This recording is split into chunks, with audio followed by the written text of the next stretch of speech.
Alright, so yes, it is. It just turned 2:45 in the morning. I am tired, but today is pretty much the only day I can make a video for a bit because technically later today, because it's 2:45 in the morning, I'm hanging out with my lovely girlfriend Eliza, and then the day after that is the 4th of July. Then there's stuff going on Saturday, and the next time I'd be able to make a video is Sunday, which I still even then might potentially have things going on.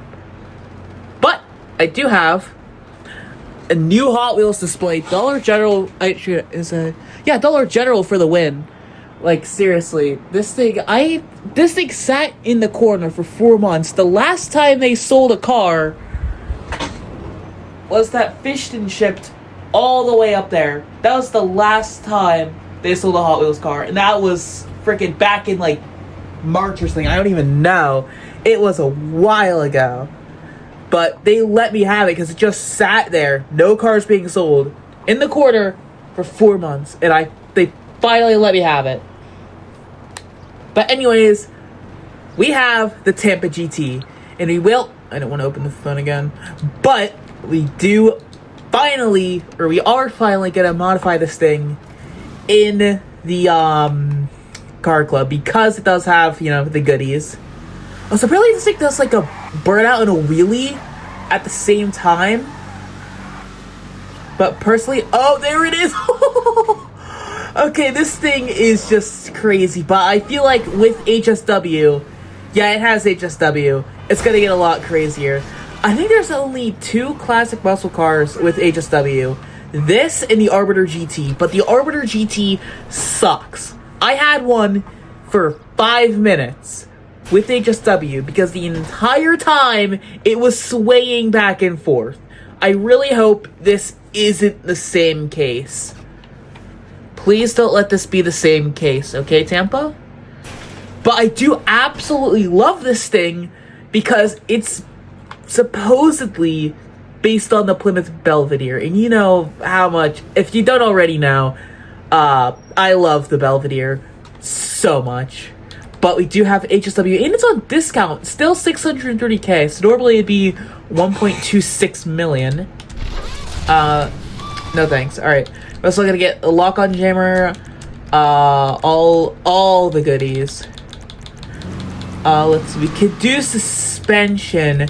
No, we're gonna hold off on the suspension because I have seen a ton of customization for this thing already. Not all of it, but this is kind of the cover card for the update in a way. So let's just get right into it with the bumpers. So you have an extended splitter, that in chrome looks very nice. And plastic with a secondary extended. What does that? I don't know. A winged. Oh, I see what it. No, I don't see what it does. Winged race splitter. I do like the look of that. That in chrome and plastic with secondary. Sport guard. I like that. We can get that in black. And sports guard secondary trim. Oh, it must just be the secondary color. Okay. Off-road guard bumper. Interesting. Robust guard bumper. And then HSW garbage. So, no. I think we're gonna go with the chrome robust bumper. Because honestly, I kind of want to make this into an off-road build. Because they literally just, like, look at this. There's literally an off-road bumper. Like, that's so sick. However, for the rear, let's see what we have here. Slim bumper. Oh, I actually like that, kind of. Slim rear bumper with black trim. A black rear bumper with black trim. A race bumper with that trim and then that in black. Competition bumper. A off-road bumper. We're gonna get a robust bumper, a heavy-duty bumper, and a Declasse bumper. Oh, it just has the chrome hooks, I think. I can't move my camera whenever I have my foot on throttle. And yeah, the terrible HSW bumpers. I think we're gonna go with the heavy-duty bumper or off-road.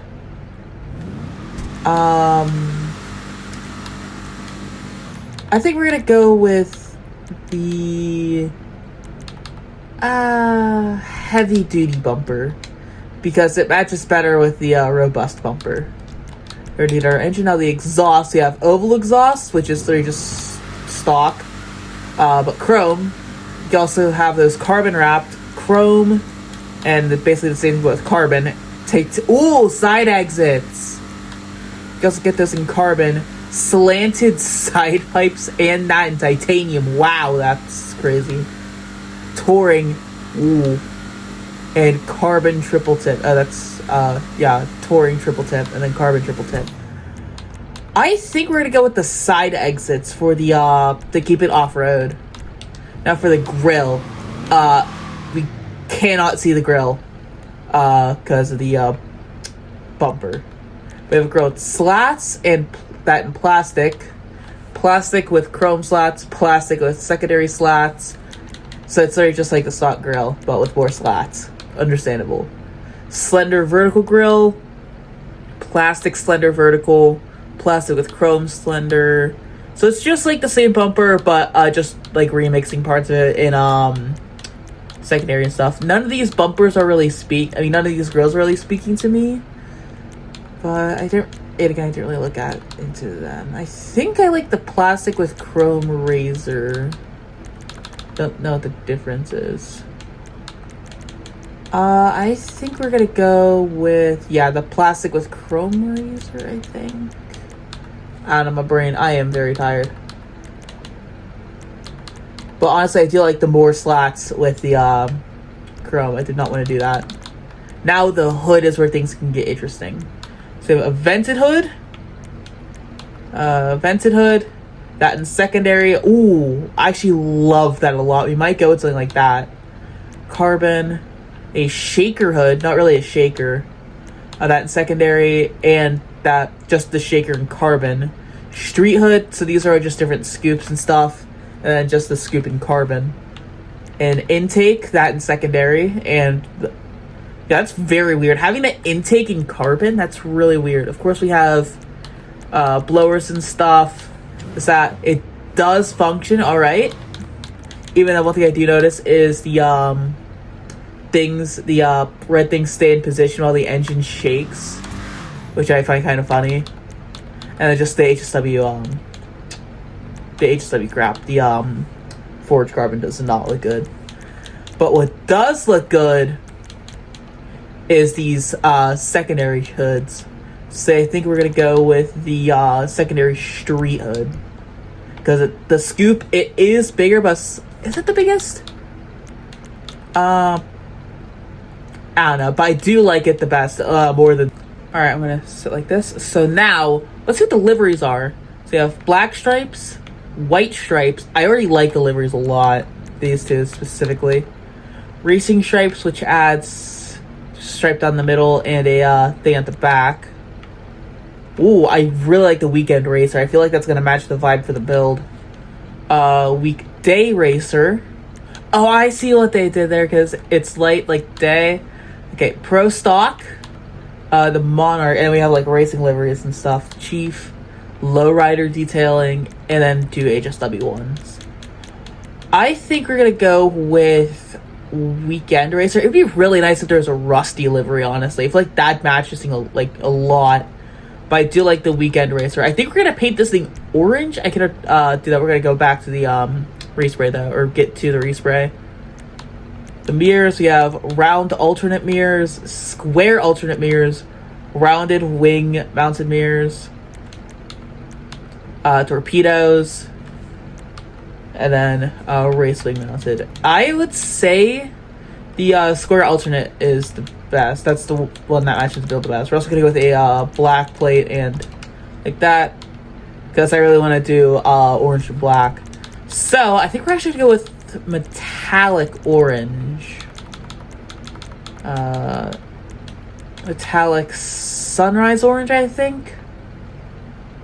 Yeah.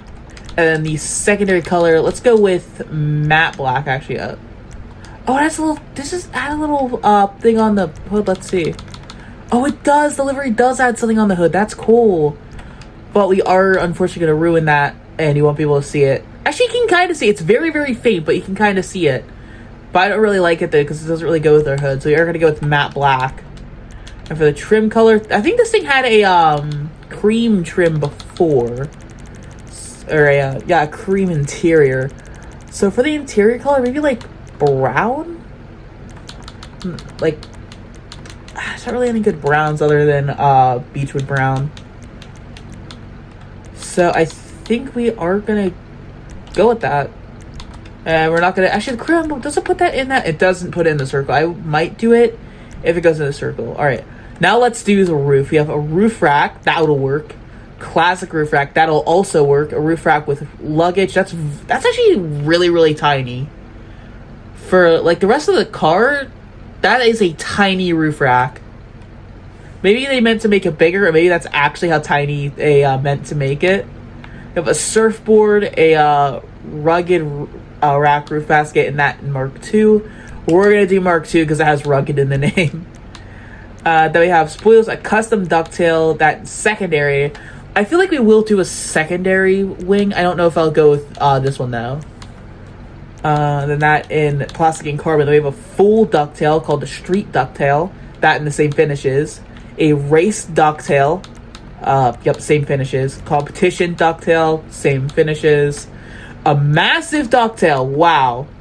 Okay, if we had a drag spoiler, I would go for it. But they really don't want to play this thing like a drag car. But I will play this thing like my car. So we're going with a secondary competition ducktail. Suspension, I think we're going to leave it raised up. And then for the wheels, honestly, I really wish we could do like more off-road parts, but like maybe like side skirts or something. It'd be really cool if like you could actually get this thing turned into like a Tampa GT 4x4 at Benny's or something.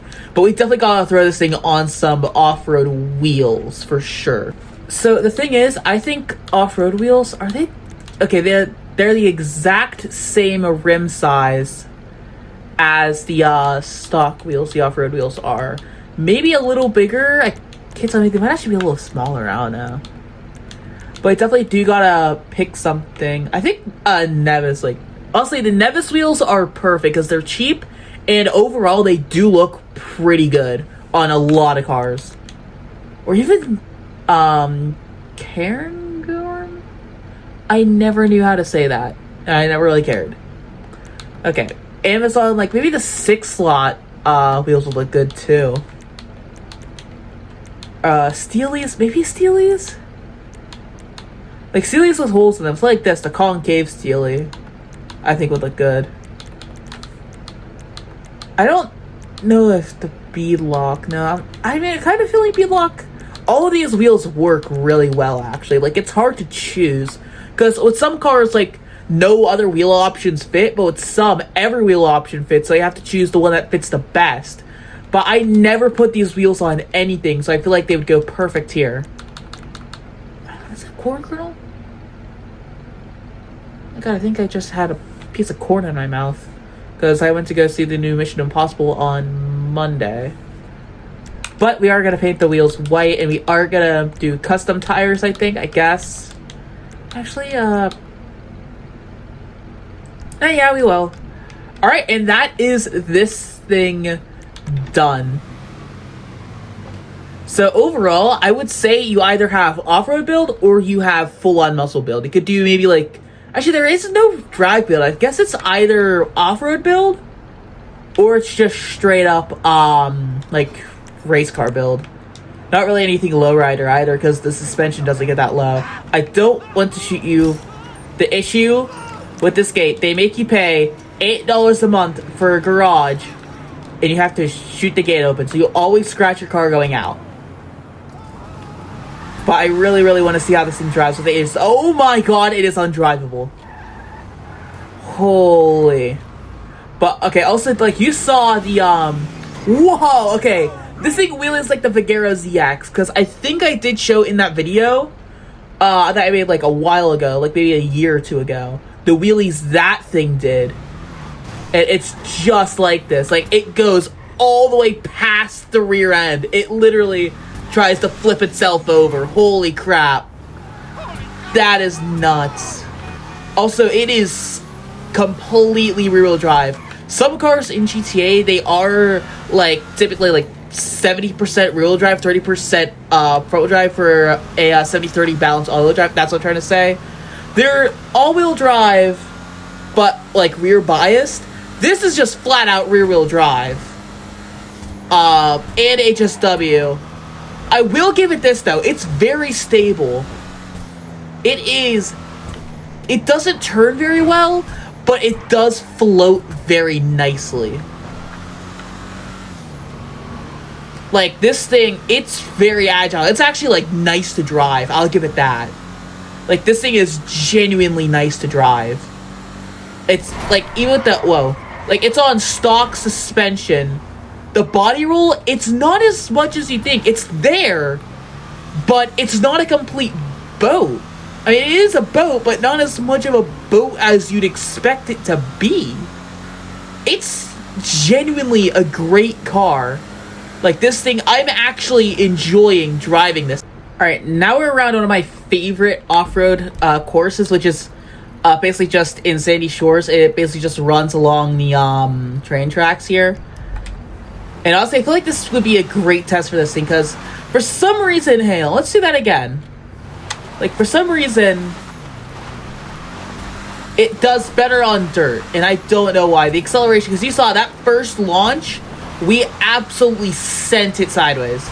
But this thing, for some reason, now is deciding to behave on dirt. So I don't know what they're trying to play this thing off as, because it has off-road parts. It has really, really nice suspension. It grips well off-road. I feel like they're playing this thing off kind of as like a utility muscle car. Don't know if that makes any sense, but it's not like a muscle car you have fun with, even though it is fun. I feel like this thing was actually made to be useful, and that is the wrong thing. And with a price tag of $1.3 million, I do feel like that fits. Because it's not that expensive. It does have very expensive HSW, which will bring you up to about $2.5 million. With the car plus HSW, which I feel like you kind of actually don't really need, but like this thing was painfully slow stock, so you might need that HSW. But with the HSW, it's actually like good. Like, it's a grippy rear-wheel drive car, and it does very well in a ton of areas. Like, you saw, it was agile, it was nimble, it does fairly well off-road too. Very well, actually. Wow. Okay, it's getting a little squeamish, but it's savable. It's easily savable too. Like, I don't even know what Rockstar did with this car, but they did make it absolutely incredible. It's fun to drive. It's actually nice to drive too, and you have fun while driving it. I don't really know what I'm saying. I'm very tired, but it is so worth it for this car. It also does have some really like unique customization. Not really unique, but like not really different either. Just like good customization. That's all I gotta say. Customization that fits this thing really well. I will say the brakes are terrible. That could be because it's on dirt, but even then, like my Banshee GTS on dirt does have really good brakes. That could be the car itself though. But like, I've seen worse brakes, but not many cars with worse brakes. That's the thing. So I guess that is one downside with this car, but it's just upside from there on out. It's grippy. It does have a little too much customization. It does not customization, power at lower ends. Also, we're gonna send this and land this and smack into a wall. Thank God that wall is there, because we would absolutely send this thing into the Raton Canyon. I knew this was Raton Canyon. My brain's just pooping itself, because it is literally 3:06 in the morning now. Oh God, we got ATV drivers. On dirt, though, it is very, very floaty. This thing overall, the handling is extremely floaty, but it's not as much as the Arbiter to the point where it's literally shaking itself side to side. That's the thing. Like, it doesn't exactly throw its weight around, but at the same time, it does extremely well. Like, if you want it to throw its weight around, oh, it'll throw itself around.